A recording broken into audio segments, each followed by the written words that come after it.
Test, test, test, test. Do you have it set for like optimizing or trying to clear out background noise? Because it sounds like it's pulling people from the background and putting them in the forefront. So I can hear traders and stuff in the back. So is there like a setting there that you're trying to like reduce noise, or is it changed at all?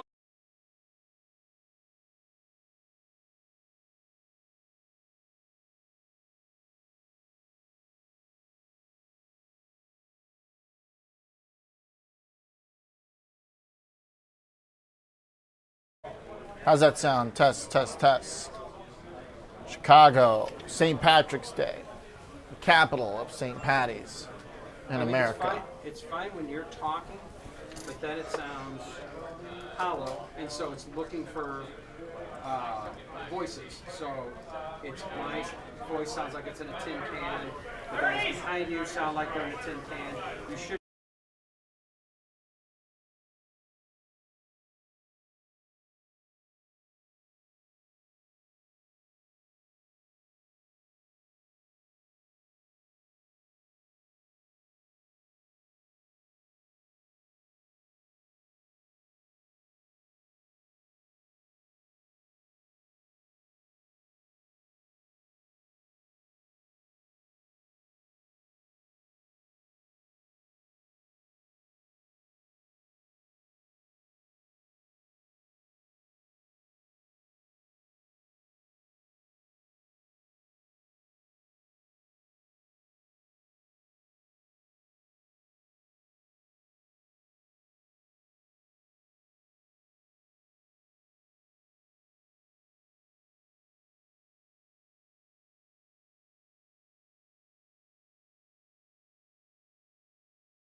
Check one, Test, Chicago Future Finance, Oliver Minnick Audio.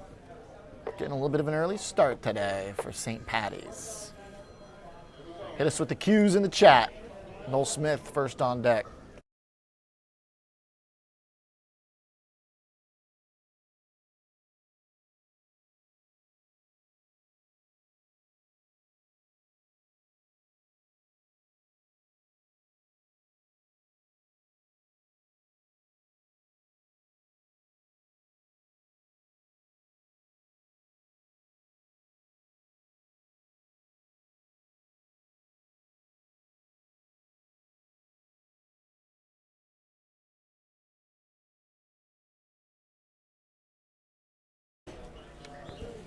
Howdy, howdy, howdy. Testing, testing. Getting ready for showtime. Options traders dream environment. VIX above 20. Market's going nowhere. Yeah, it doesn't sound too bad now. It sounds better. Harvest that premium, baby.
Good afternoon. Welcome to Chicago Future of Finance. I'm Oliver Rennick. It's Tuesday. It's a little bit before the bell here. We got over an hour of time as stocks are in decent shape for perhaps a green St. Paddy's.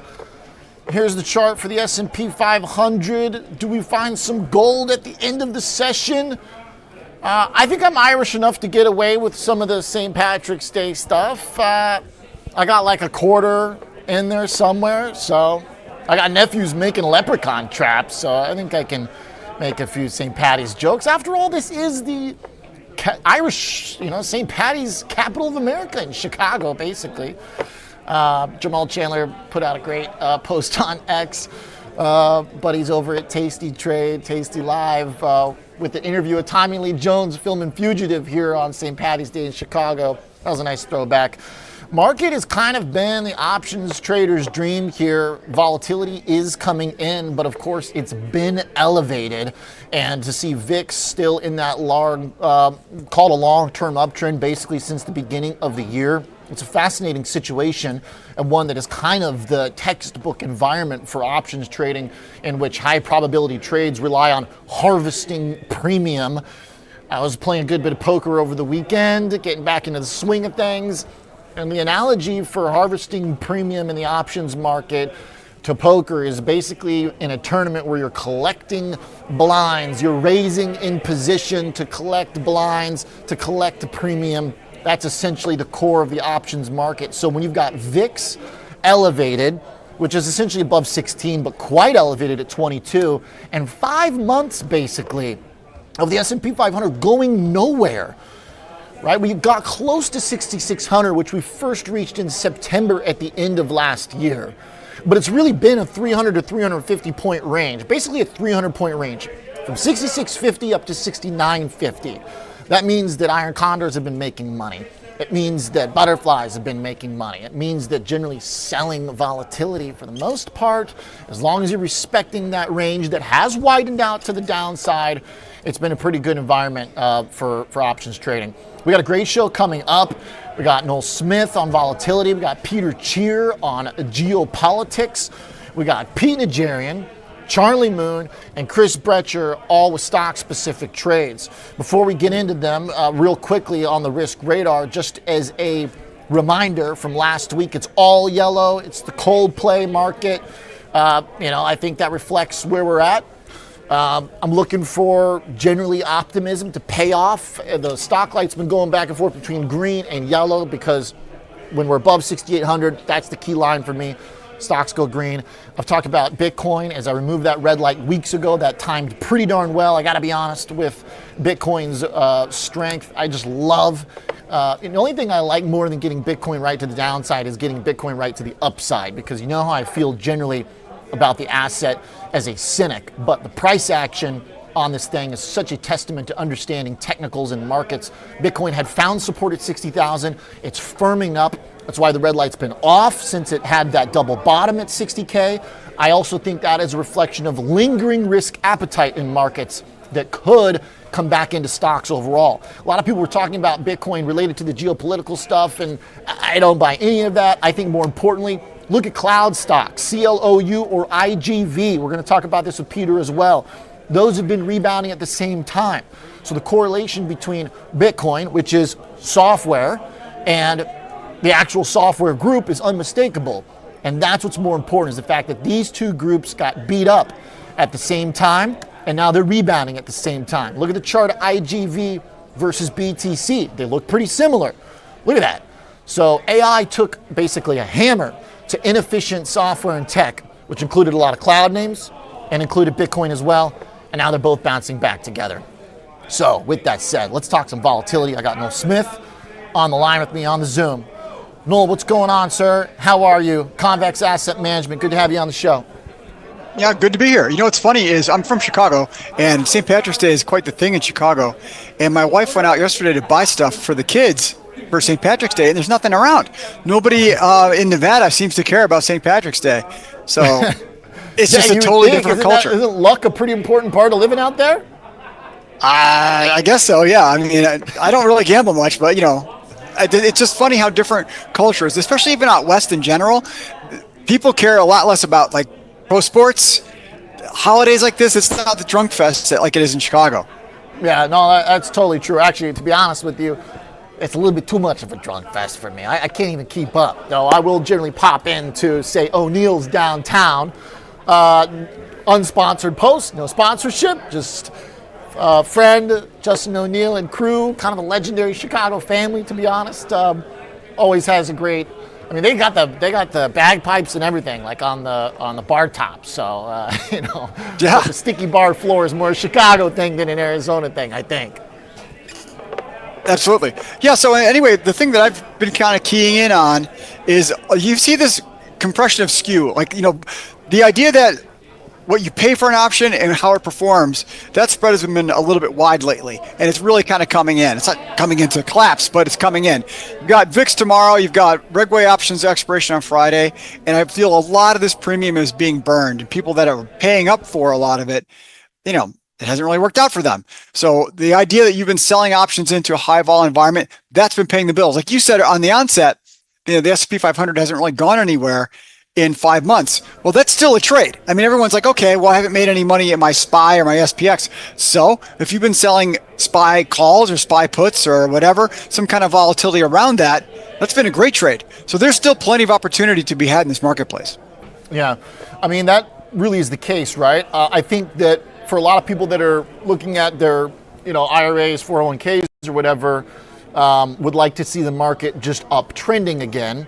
But for the options traders, I mean, this is kind of just as good of a situation, which is when the market kind of goes nowhere, goes around in circles of a 300-point range, and VIX stays elevated. So, I mean, if you know how to work this environment, I think a lot of people will be fine, staying in this situation, because presumably, if the uptrend continues, then we would have, vol continue to come back down, right?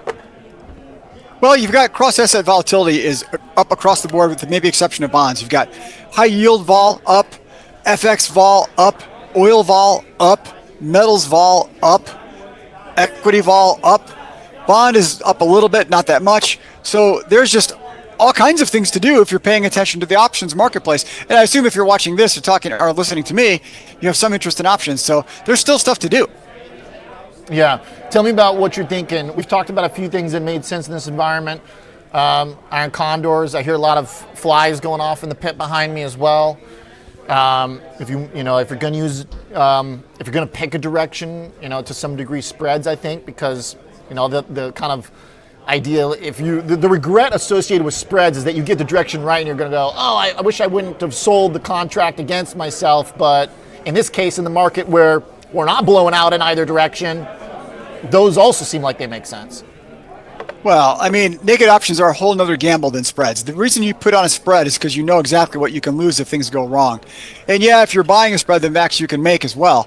But if you're just out there, if you want to short volatility, the marketplace is very clever. So in other words, they know that oil's probably going to go back down. So the idea that you are going to out-clever the marketplace, because if oil pulls back 3 or 4 or 5% in price and then also in volatility, well, you paid a bunch of money for some options that are priced on a certain vol here, but if it goes here, you might not even make any money. You probably won't make any money. So that's why people turn to things like spreads or flies. Typically, flies are going to work better than spreads in that kind of a situation because your downside short out of the money strike is still going to be priced for that vol at that level. Because remember, when you're trading on vol, there's what is right now today, and then there's what is at that future price.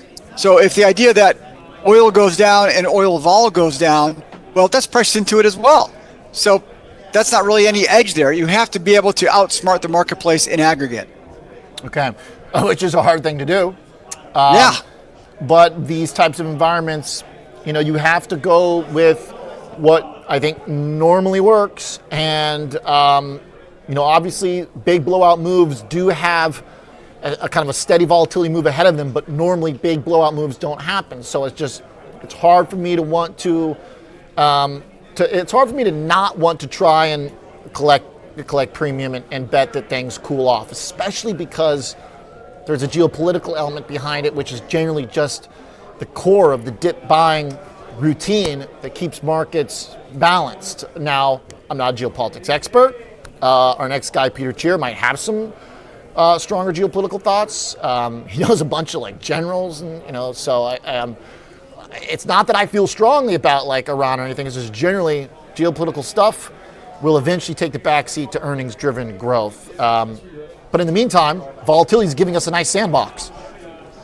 You've got Micron tomorrow, you've got FOMC, you've got options expiration, and the idea that oil is driving the bus to me is what makes the most sense. And then, the proportional moves with every Trump comment or Trump tweet. Oil is going to bleed into everything regarding rates, regarding inflation, and that's going to drive, right on down and have a cascading effect within the marketplace. So if you're really looking to come up with some kind of edge, I'd be paying attention to oil and oil vol, and then how you want to transmute that into the asset class of your choice. Love that, transmute. I think I learned that in Professor McGonagall's class at Hogwarts School of Witchcraft and Wizardry. I don't know, that came out of nowhere there. Sorry about that, Noel. Okay, so I like the point, though, about the transmutation of crude oil vol, because here's the thing. Crude is looking pretty cozy at 95. I like the fact that the market's not breaking down today despite crude staying elevated. The fact that equity vol's coming in a little bit today, while the crude vol, I get maybe it's also coming in compared to a week ago, but the price is not coming down. Yeah, but it's staying where it is, and that's volatility is all about variance, right? How much is something moving from where it usually was? So oil. Last week we talked about. I said what I expected was price down and vol down, which makes it very difficult to trade things like spreads or outright options. That's why I gravitate toward things like flies, because I think that's just a little bit easier. But if oil vol comes down, everything else will kind of come down, and then the important part of that is options that were 35 delta magically turn into like a 25 delta because the volatility is getting sucked out of them. And then what that'll do is it'll cause the hedging function of those options, or the futures against those options, to kind of buoy the market up. So, we have more of a bullish stance here than we've had in a little bit of a while, because we feel like with the volatility being sucked out of the marketplace, that could easily push us back up towards 7,000. The market isn't priced for that, just so you know. Market's not priced for that at all. Okay, I like that. Does that come back to the skew point that you were making? Yeah, so if you got the little teeter-totter of skew, right? High puts, low calls, and if those puts start to come down, those calls will start to come a little bit more into balance, and then a lot of activity might get pushed that direction. And it's not so much that I think the market is justified being at 7,000 or 6,500. It's more an artifact of the mechanical hedging that will come into it if vol gets sucked out. So if there is peace in the Middle East, or the Straits of Hormuz start to flow yet again, oil vol will come down. And then that will start to bleed into equity vol, bond vol, and everything else. And it'll just start sucking some of the volatility out of that. And it'll push things a little bit higher. Yeah. Love that. A message, too, back to Options 101. Generally, some people describe it as owning theta, fading the time. I think sometimes those that verbiage kind of gets confusing to people who are not experts in that realm. But basically, fading premium over time.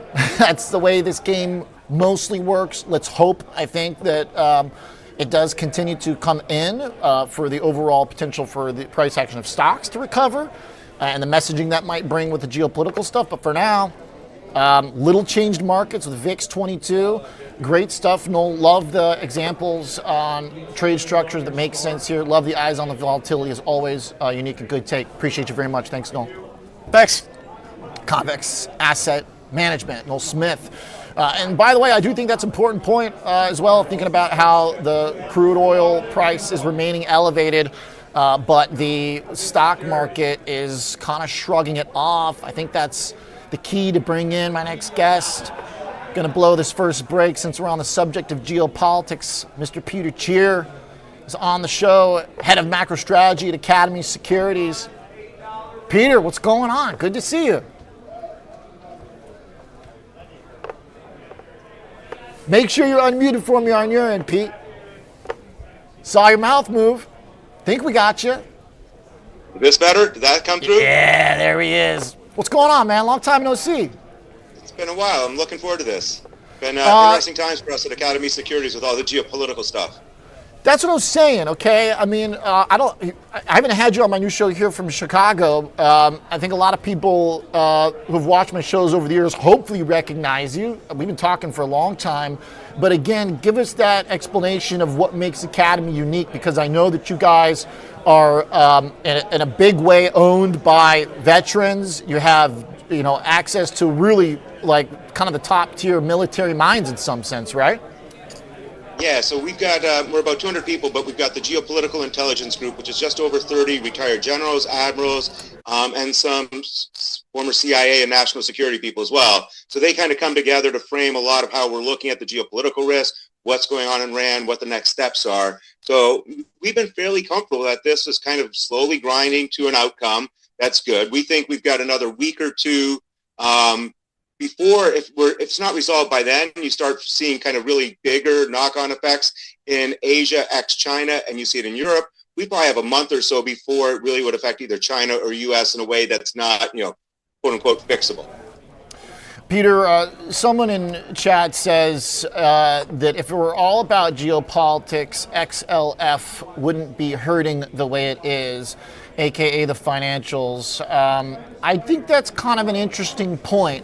But there is a back way around this, arguably, which is the surge in crude, could connect with inflation, which could connect with the move in yields. But boy, that stuff gets so messy, especially because when the Fed started cutting a couple of years back, interest yields went up.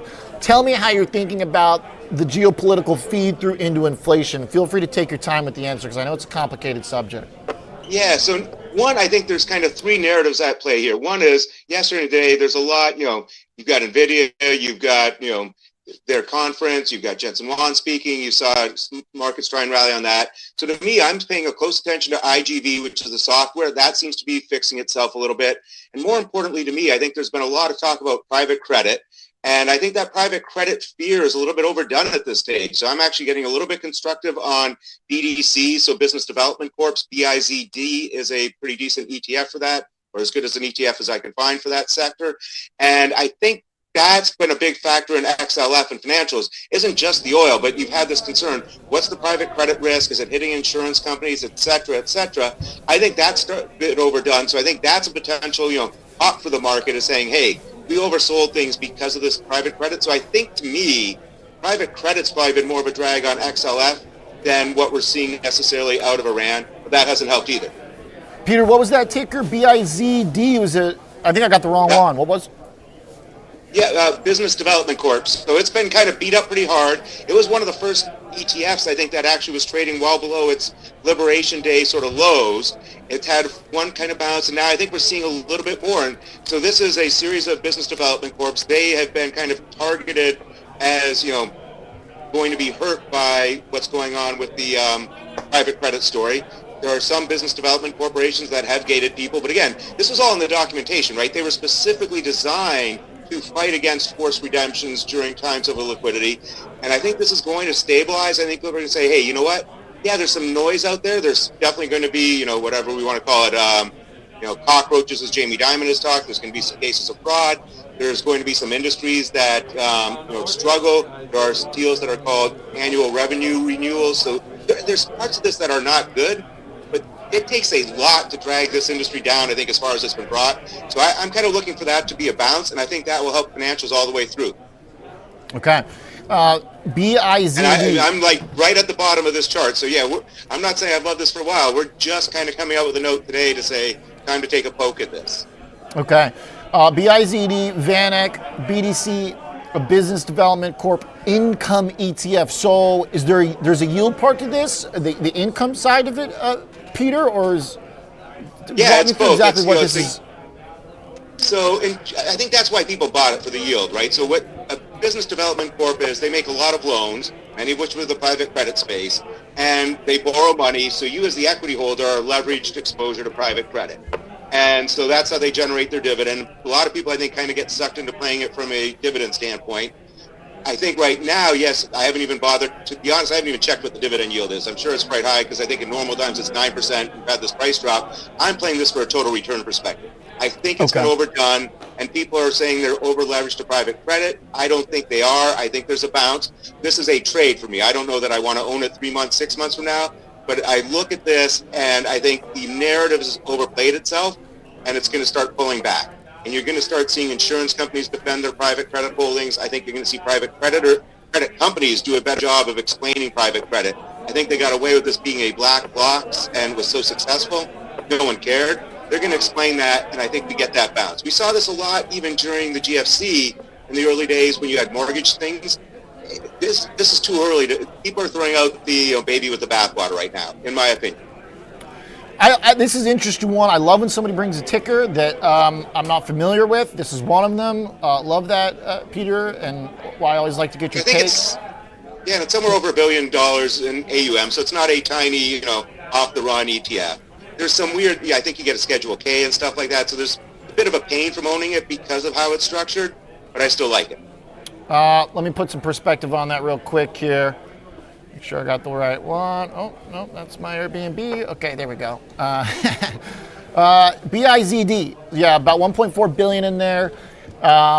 So because of the yield, the income side of this, this does kind of speak to something. I don't want to go too off the rails here because I do want to get your thought on crude oil before I let you go, Peter. But this is right in the subject matter of solving income in the treasury side of the portfolio for a lot of RIAs, where they're looking at option strategies. The ETFs built here, stuff like the buffer funds, aka shout out sponsor for Innovator. But obviously this is a very competitive market. People want to have the answer. And I think a big side of that private debt push was New York basically saying, we've got a solution to the treasury side of your portfolio. Chicago says we've got options. And frankly, I do think the options are a much better solution to that side of the portfolio. But the private credit is certainly one. It's an argument. Yeah, I think it's the timing, right? So I don't know that you had to have a love affair before, but now I think you want small parts of this. So when I look at the income side of my portfolio, this is my personal portfolio, not the customers we're working with, it's heavily skewed towards closed-end municipal bond funds. I actually think closed-end municipal bond funds trade reasonably cheaply. If you have a series of them, you look for which ones start trading rich to NAV or at less of a discount. Maybe you take some profits there, you move it around. Anytime I see 3 or 4% gains in something over a short term that's supposed to yield 5%, I will trade that. But I think that's the bulk of where I hold it. Right now, I'm very comfortable, kind of almost at max exposure in my closed-end municipal bond funds. Having said that, I like a maybe 5% allocation to something like this right now. I think there's that opportunity to really kind of drive some price return as well as that income. So, and kind of, again, just like on your equity side, you want to look, hey, what's my risky exposure equity and where's my kind of, more cautious. I think on your fixed income portfolio, you want to construct it a little bit. So this is kind of my speculative part of my fixed income. I know there's some risk of this. I don't need this money tomorrow. On the other hand, it can really juice those returns. Love that. First appearance on the show, hitting us right on the subject matter that we want with the income solutions. A lot of that comes over the option side, but hey, to your point, you can get some decent kind of bang for your buck and some of these bond alternatives, a little bit more speculative kind of fixed income alternative. BIZD, interesting ticker. Peter, give me a thought here to come full circle back to crude and its connection with stocks. Can equities go higher if crude stays at $95, or is that wishful thinking? I think if it's still here a week and a half from now, we start dragging a little bit. And to be honest, I'm looking, LNG is kind of a little bit more scary to me. That oil is relatively fungible. We're finding ways to move oil in and around.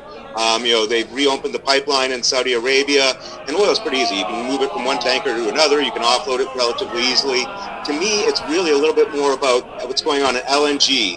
And further beyond that, if you Google force majeure, you're seeing a lot of the chemical industry and refiners in Asia ex-China. So whether it's South Korea, Indonesia, the Philippines, India, are starting to shut down.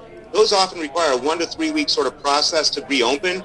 That's where I start getting worried about the supply chain. So again, my timing is kind of, we got another week to two. Like, I'm not too nervous, but I think if we're still looking this way it comes down, hopefully by then we've had some sort of resolution, we can move on. But great stuff. That's my time frame. All right, really that sounds reasonable. The chemicals and the derivatives and the downstream oil production, it's important. Again, I haven't heard many people, and we should be talking more. it's not just oil that comes out of the Middle East, right? They were trying to diversify their economies. So they are making these, byproducts. They are refining. That to me is the risk. And at some point, 50% of the world's helium that's big use in the semiconductor business comes from Qatar. So that's where I get most worried if we see pressure on Taiwan in terms of access to helium, access to LNG, because that's where the chips are, and that's where you start feeling a much worse hit. We don't see that as our base case, but it's something we're on our radar screen. Okay. Good stuff. Love the approach on income. Love the geopolitics thoughts. Let's have you back and continue the chat sooner than the last break. Appreciate it, Peter. Thank you, sir. Great to see you again. Sounds awesome. Thanks. Thanks for jumping on the show, man. Peter Tchir, head of macro strategy at Academy Securities. All right, we got a short innovator break. Then it's back for the gamble. Mr. Pete Najarian standing by. We got a lot to talk about. By the way, it's also election day here in Illinois. So get out to vote March 17th. Happy St. Paddy's. Back in a moment.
With increased volatility, investors are bracing for large market moves, both up and down. Will the market rebound 30%, or will we see a 30% drop? At the end of the day, uncertainty remains a constant. Innovators' floor ETFs are designed for volatile markets. They aim to position portfolios for market moves regardless of direction or magnitude. They are intended as a core equity solution, providing exposure to U.S. equities with built-in downside protection, seeking to deliver more than 70% of the upside and targeting a max loss of 8 to 12% annually. With specified levels of sought-after protection and upside participation, we believe the floor ETFs offer an evergreen strategy designed to allow investors to remain invested regardless of the market's direction.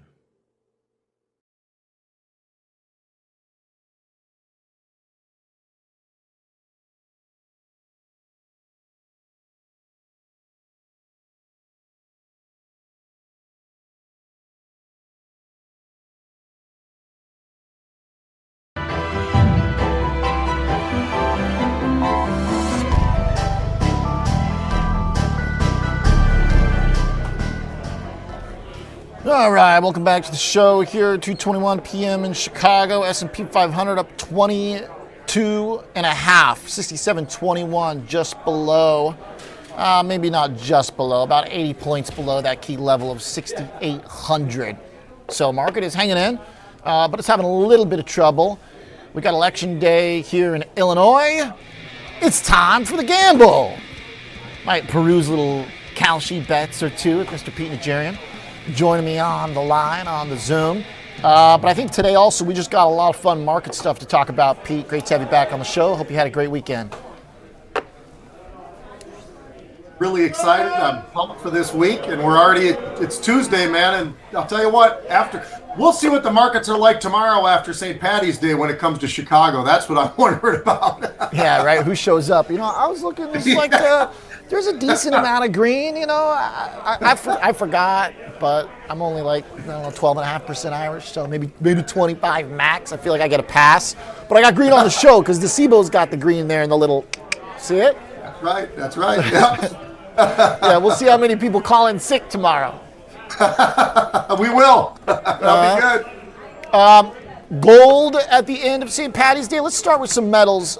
Pete, I know you got some stocks you're looking at, and I actually really like the stocks that you're looking at, so I do want to get to those. But, watching this group, this category of, the metals has been so important. Gold, silver. The chart has slowed down a little bit here for gold. Should the bugs be worried? I know that you've been watching a lot of call buying and GLD. Is that still there? The GLD is still there, but it's backed off a little bit, quite honestly, Oliver, from where it was when we were getting hits that were so fast and hitting once, twice, 3 times in a single day. We're not seeing that right now in GLD. And by the way, silver, we have not seen those kind of hits that we were seeing week in and week out. Over the last week or so, we're not seeing it. We've seen the price of silver pulling back just a little bit. We all know that there's a practical side and a usable side for silver, so that's something I think that will give them at least a stop point at some point. But, it's had an unbelievable run, and I think that the options guys have really sniffed it out pretty good.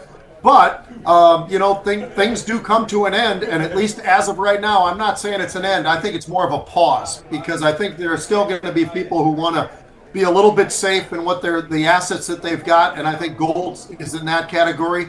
And silver, it's just a matter of when they decide to make up their mind whether or not the software world, the chip world, and all the rest of it is back and ready to really flow.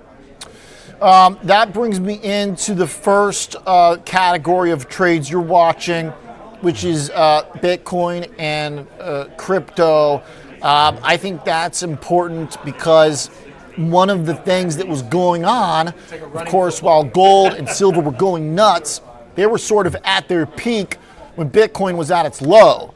And as volatility in stocks has started to stabilize a bit, Bitcoin started to firm up. Do you see that as that kind of classic risk-on Bitcoin trade coming back? Or is this just bottom fishing? Because I also see the cloud group, which got annihilated, firming up too. Take me through your logic on that one, Pete. Yeah, I think the way I look at it right now is when we had volatility, let's just go back a little over a week ago, right? 8 days ago, we had the VIX hit 35.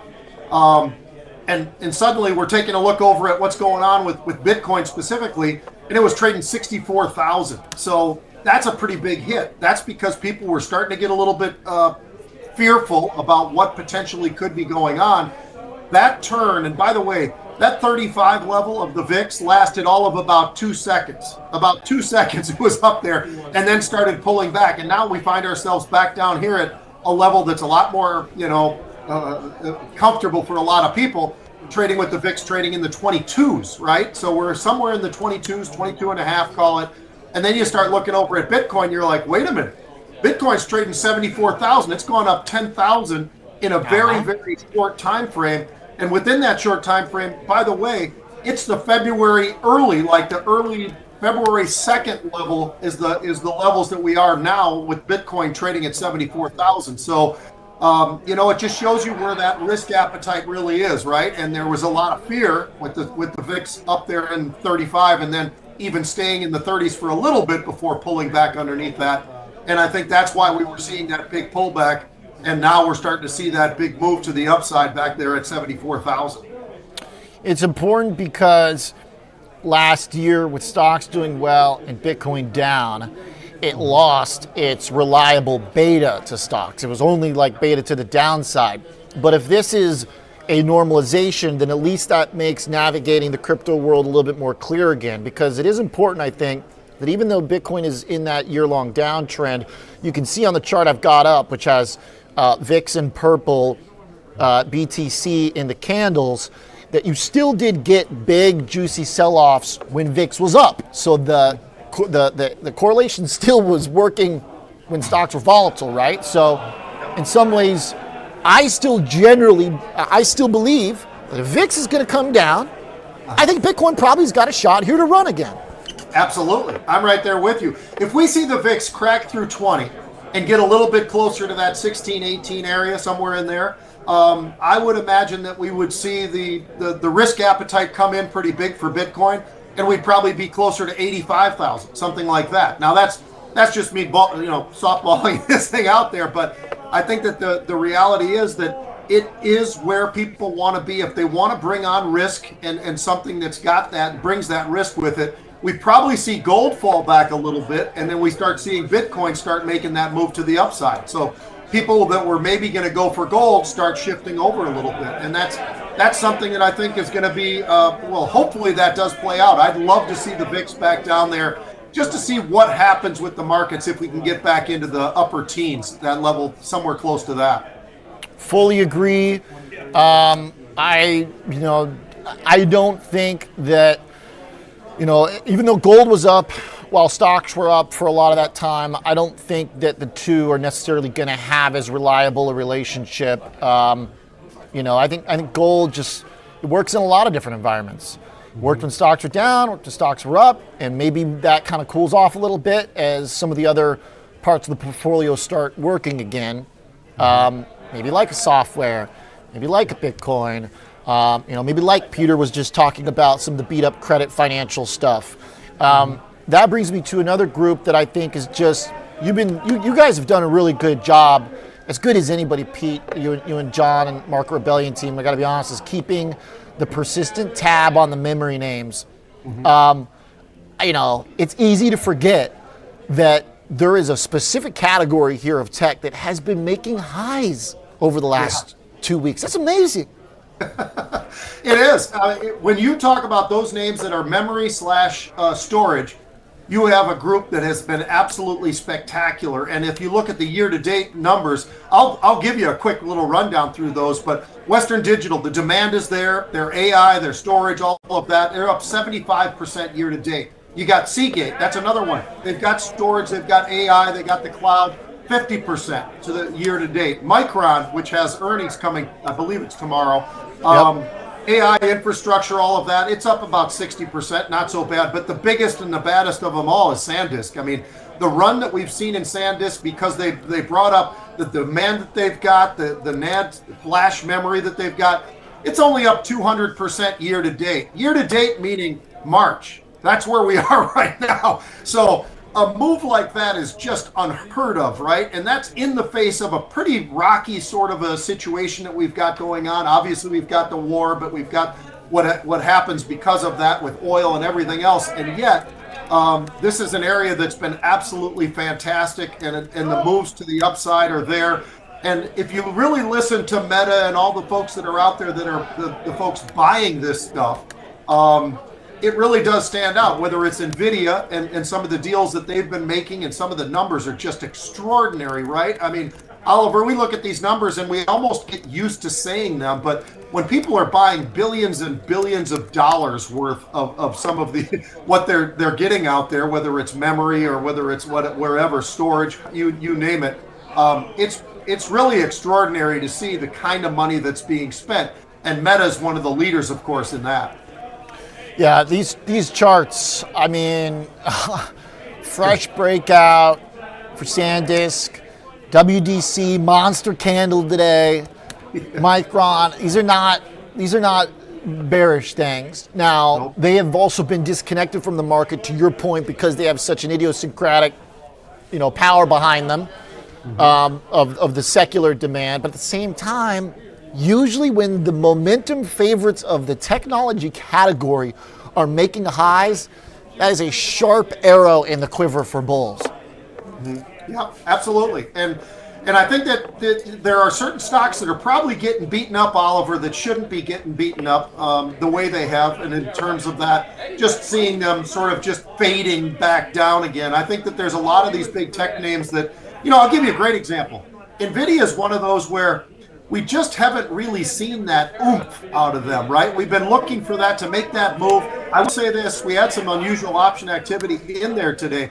Massive size coming in, looking for some upside. But Will they get it? Because the reality has been they've been stuck for a while now in this same sort of a range, and well below 200 for a while. So it's something where it'll be interesting to see if Nvidia starts to roll and starts to make a move to the upside.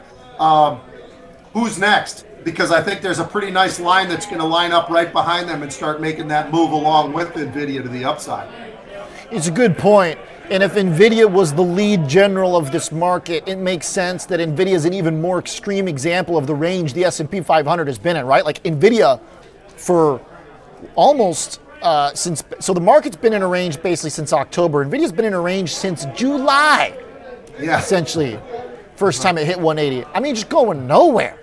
Right. So I got to think that, the old kind of technical trader notion of, wider the base, bigger the break. They've tried to break NVIDIA the downside. It hasn't. All the demand seems to still be there. It's just hard for me, even though I got the yellow light on the risk radar, Pete, it is like the most greenish yellow light I think ever, because I just really have a hard time envisioning charts like NVIDIA suddenly breaking down rather than potentially breaking out. I hope I'm right about that. One last thing, I'll just throw this in on NVIDIA just real quick is that, for a long time, NVIDIA was one of these stocks where we looked at it and we said, wow, that PE is somewhere up in the stratosphere. I don't know if I can touch this stock. That is not the case anymore. It is not the case at all. When you take a look at where their PE is now into the low 20s, it's like, well, wait a minute now. That excuse is now gone. There's something else kind of holding it. But at some point, people are going to realize, hey, this PE is at a very, a level where it probably needs to be bought. And I think that's what we're kind of waiting for, is when does that happen where it gets back up and then starts making a move at least to 200. I'm not saying it's got to go to its 52-week highs and all the rest of it, but if they can get over 200, that would be something that they haven't done for a little while. It's a great point. It's a great point that, this thing, the longer you go sideways, the more your valuation is going to normalize as those earnings build up and accumulate. Hey, Pete, real quick, because my next guy has been trading the potential for a U.S., I don't know what we would call it, an invasion of Cuba. So Chris Brecher's been thinking about some of the travel stuff, and it looks like on your options scan, some of the hospitality and travel stuff popped up. What do you see in that category? Yeah, I'll tell you what, it's really interesting, because if you go back to March 9th, which is just a little over a week ago, and take a look at what's happened, we had buyers of United Airlines, we had buyers of Delta Airlines, we had buyers of American Airlines, we had buyers of JetBlue, all of those. And JetBlue and American still haven't really gotten much going. But you take a look over at United, that stock was trading 87 last Monday, now it's trading 94. And Delta was trading 57, now it's trading 64, or at least the highs of the day around those ranges. So we're seeing some huge call buying coming in there. And that's the beauty of the options world that I love. That's why you're on the CBOE floor, right? I mean, options are such an unbelievable predictor, I think, oftentimes in these markets. And when they're coming out and they're buying 15,000, 10,000, 21,000, 31,000 options at a clip, that says a lot to me that they're very committed to what they think is going to happen. And by the way, if I look back and I look at American and I look at JetBlue, the options they were buying are way out in September, so that does have a little bit of time. And the American options that they were buying, that was out in the later April, so that's another one that has a little bit more time. So you know what? Two of them have moved pretty substantially enough, and then you've got a little bit of a dragger on the others, but they have plenty of time with the options that they're playing right now in that airline world. Nice, good eyes. Airlines hopefully stabilizing. I mean, it seems like the consumer demand is there. Prices certainly are not cheap. I'll just say this real quick, if you don't mind. Sorry to interrupt you, but very good. The demand, and it was talked about, what was it just today when the Delta CEO was talking about the demand? The demand is real. I've been there. You've traveled a lot. I travel a lot. John, my brother, travels a lot. I'm literally in an airplane at least 1 or 2 days a week, right? I have not been in an airplane this year that wasn't full. And as a matter of fact, not only full, but over that level. And they're up there going, all right, $500. Who wants to get off? I know, right? Who wants to get off? So if they're able to do that, even with oil prices, recently starting to jump up again a little bit. I would say these guys are really well positioned and the demand is absolutely there. Yeah, very good point. Spike in crude definitely hurt, I think, these stocks, but if it stabilizes, there might be a trade there as well, in addition to consumer demand. My last trip was to Denver. Beautiful trip. Packed airport. That place is just rocking right now. Everybody wants to be in Colorado. And by the way, the lift tickets, like $300. Yeah, it's unbelievable. Insane. Yeah, Vail Resort's up 8.5% today. I mean, kind of prohibitive, to be honest. Like, it kind of sucks, but I guess, I don't know, that's what skiing is. That's why I never skied when I was a kid. We were too broke. I'm still too broke. I'll go back there next week. Appreciate it, Pete. You the man. Thank you, brother. Take care, man. See ya. Good stuff from the travel and the airline sector. Maybe we'll be getting on planes to Cuba soon. Mr. Chris Brecher, TradingNest.tv. Join us, Chris. What's going on, man? Are you a skier, snowboarder, or do you want my camera line turned a little, or do you want to see the CBOE pit where I was? Well, we got the fresh one back here, but I like the comparison. Okay. Well, I can turn The it new and the definitely. old. There you go. A little better for you. How you doing? You like this market? VIX elevated, coming in a little bit though here today. It's really interesting what you were talking about with NVIDIA versus Seagate or SanDisk. Is the big difference, just to tell you real quick, is NVIDIA's a $4 trillion company and SanDisk is $90 billion. So I just think it's a lot easier for those stocks to move. I mean, it's like a big old super tanker there on NVIDIA. I mean, even if I think it's great, it's just really hard to move the needle on that. So I totally, I think it's more fun to trade the SanDisk and the Seagates, smaller cap. And that brings me also to what you were asking about Cuba. The way I look at it, I was looking at Marriott, looking at Hilton. We were in them, and they went nutso today. The only difference that I see, and if everybody's wondering, I talked about the crazy idea for 2026 in December about U.S. annexing Cuba. By the way, I'm pulling it up. I'm pulling it up here, Chris. Will the U.S. invade Cuba on Kyle Shear? Or sorry, I'm on Polymarket, and it's going up and to the right. This chart. Yeah, and then yesterday Trump says that I can take over Cuba any way I want. That's good for us. I do think Cuba would be more on the Maduro side of the complications and speed than the Iran side, right? I mean, yeah, they can share the same climate.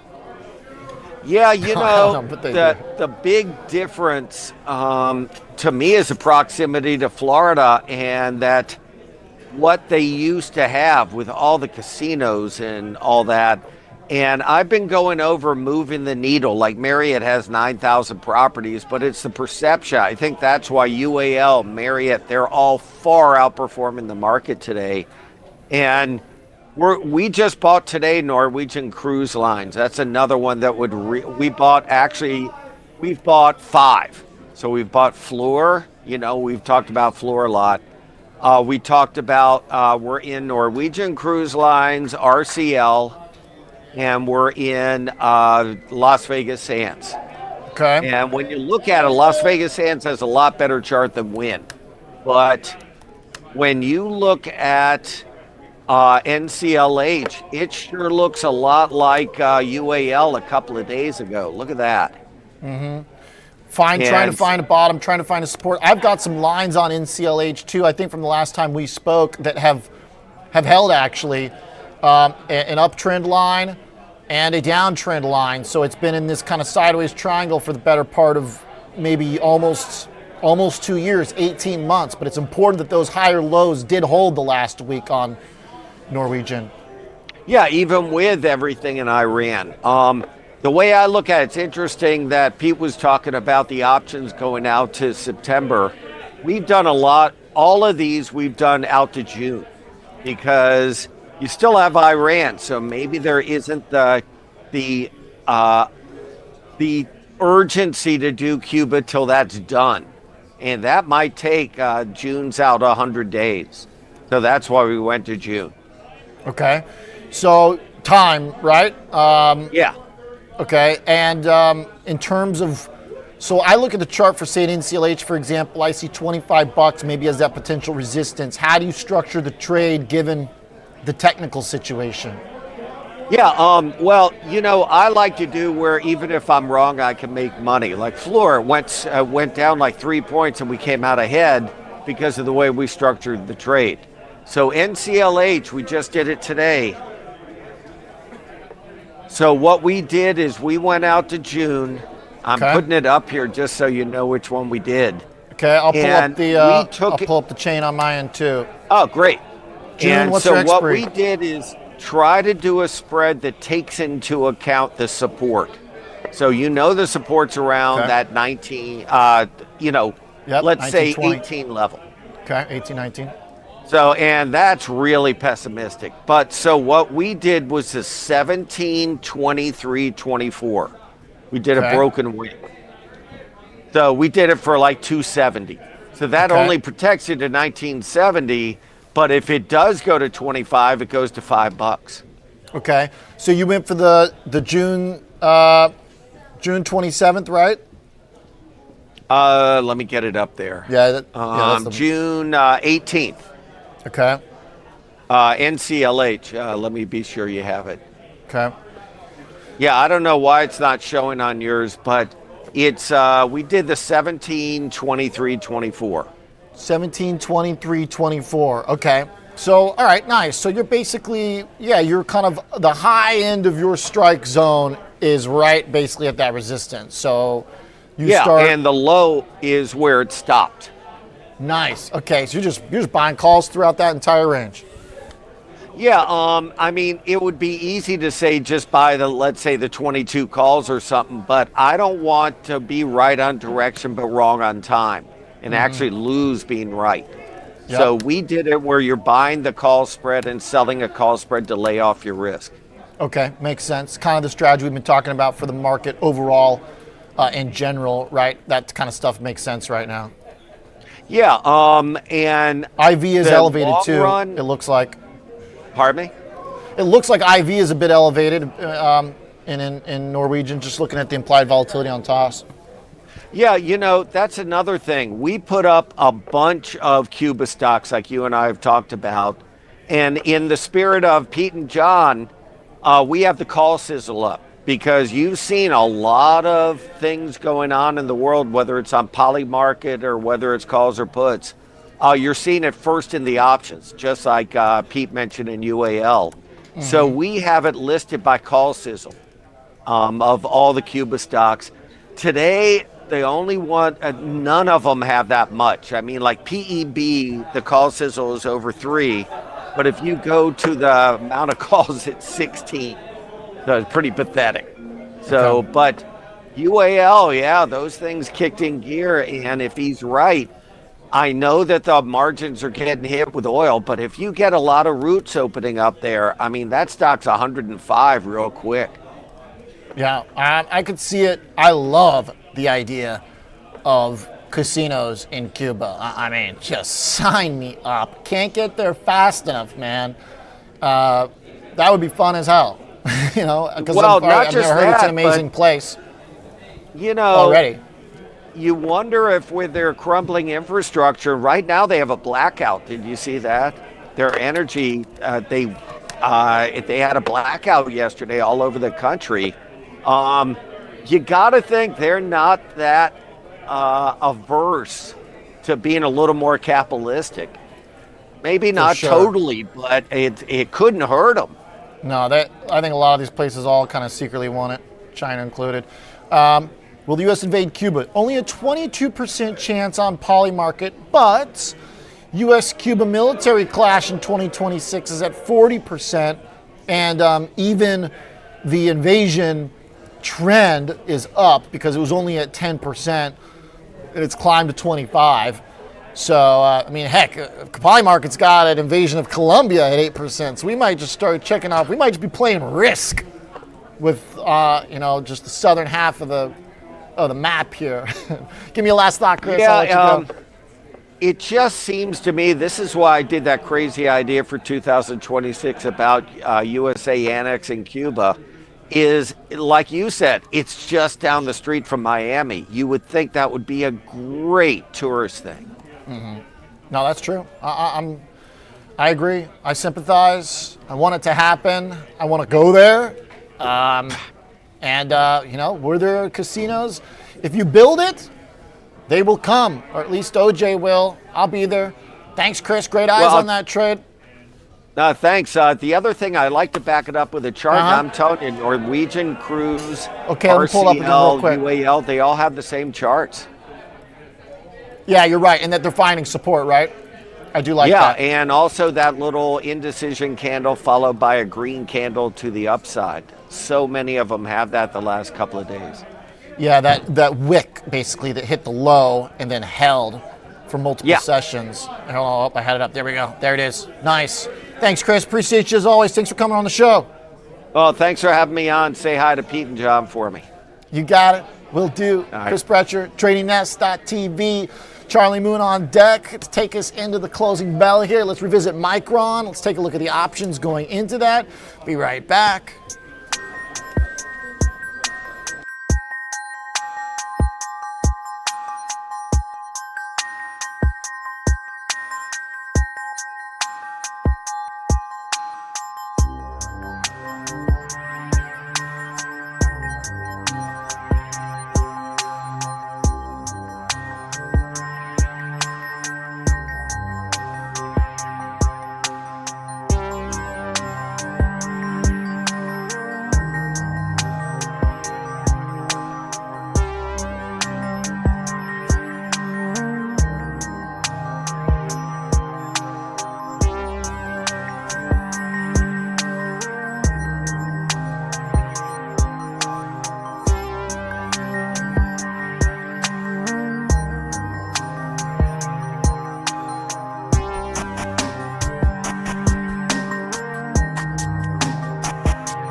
With increased volatility, investors are bracing for large market moves, both up and down. Will the market rebound 30%, or will we see a 30% drop?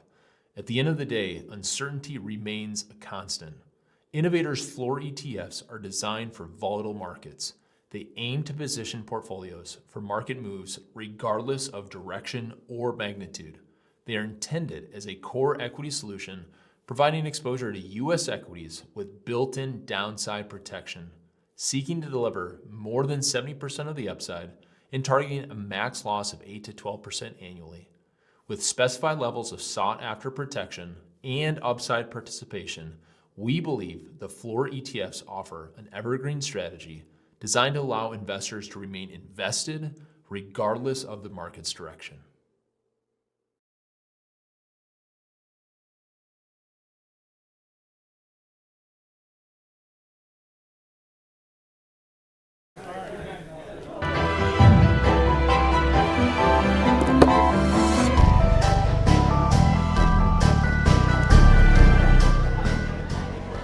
All right, welcome back here. We got 9 minutes into the bell, and I got Charlie Moon on deck, Prosper Trading Academy, zero-day trading tech man. Charlie, the kind of sleeper chart, I feel like not just because they've got earnings, though we talked about a little bit with Pete, is Micron. I mean, this making highs going into tomorrow's report seems like a big deal. Tell me what you're thinking. Yeah, there's a lot of speculation. The guidance is going to be great because they feel that demand, especially related to NVIDIA, is not going to be there. But I strongly disagree. It's been pretty evident that this is a sector in demand, that Wall Street still believes that this is going to be the case. They are still piling it on. This is, one of the rare stocks in this environment that is not only holding their highs, but making new highs from the tech side. We're seeing that a little bit more with energy related stocks, but with these tech stocks, especially with Micron, we talk about something that's been a bit oversaturated, overvalued, and here we are, new all-time highs today going into the close. So, it'll be interesting to see how the stock may react. The Wall Street may have quote unquote priced in the news, but if Micron's guidance is anything comparable to like SanDisk, for example, I sure have a hard enough time thinking that this stock isn't going to continue to rise over the foreseeable future. Now is a good time to go to a little AI, I think, for some help. I love just plugging stuff into Google Gemini now. Just type it into the search bar. It's so amazing. Here's the AI overview of Micron earnings. High growth quarter. Estimates range up to $20 billion in revenue. EPS to $9.21. 460% year-over-year increase in earnings.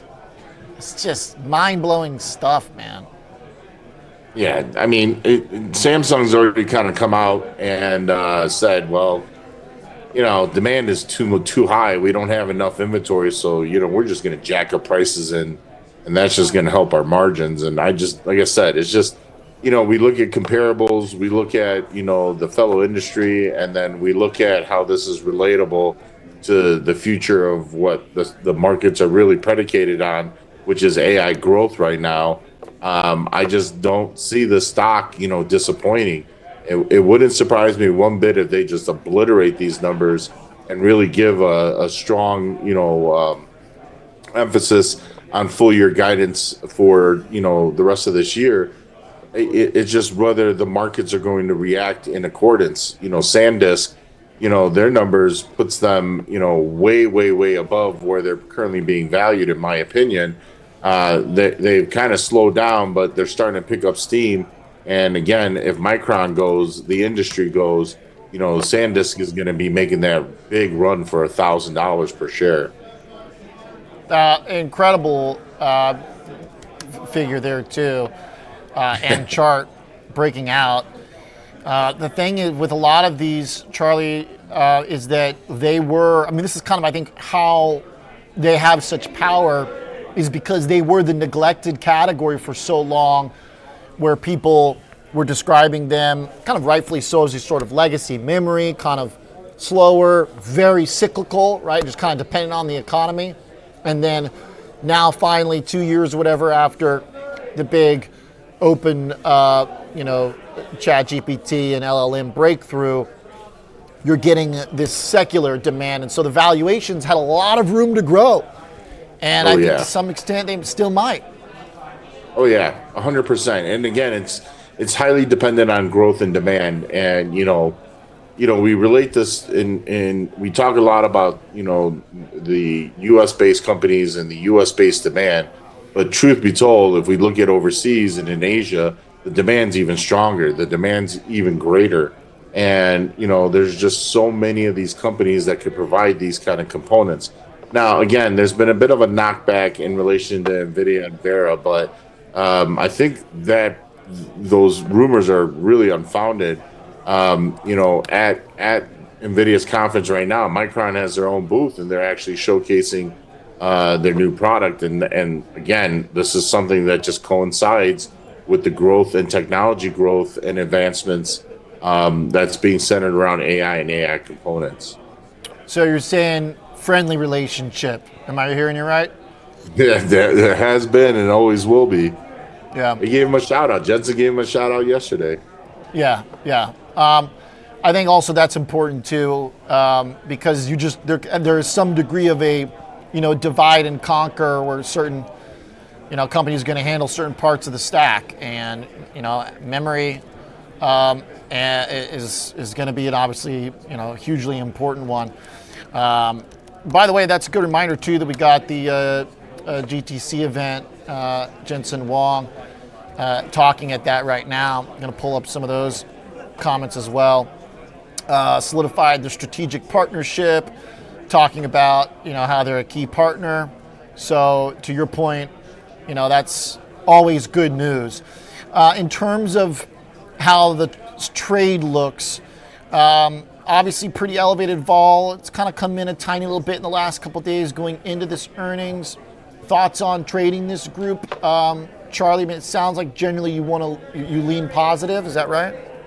I do, and again, my biggest concern is, has the market already started pricing in, what the expectations are? And we relate this to actually NVIDIA themselves, right? NVIDIA, kind of shocked the world when they had that extremely elevated, guidance report where they basically were 40 billion higher than the next analyst estimates. And for the next 4 quarters, no matter how high these analyst estimates were, they were just blowing out of the water. And now we're kind of getting towards that mean where the analysts are kind of, putting them in this atmospheric, level, and those expectations are at those atmospheric levels. And so it's becoming more difficult for NVIDIA to meet and exceed, but they continue to do so. This is where we have to wonder where Micron is in relation to analyst estimates. The demand is so strong. I mean, quite honestly, Jensen said that about the same thing about Micron. They said the same thing about Samsung. He was, photographed in Korea working or eating dinner, right, a traditional dinner, a fried chicken and beer with, one of the heads of Samsung and the head of Hyundai.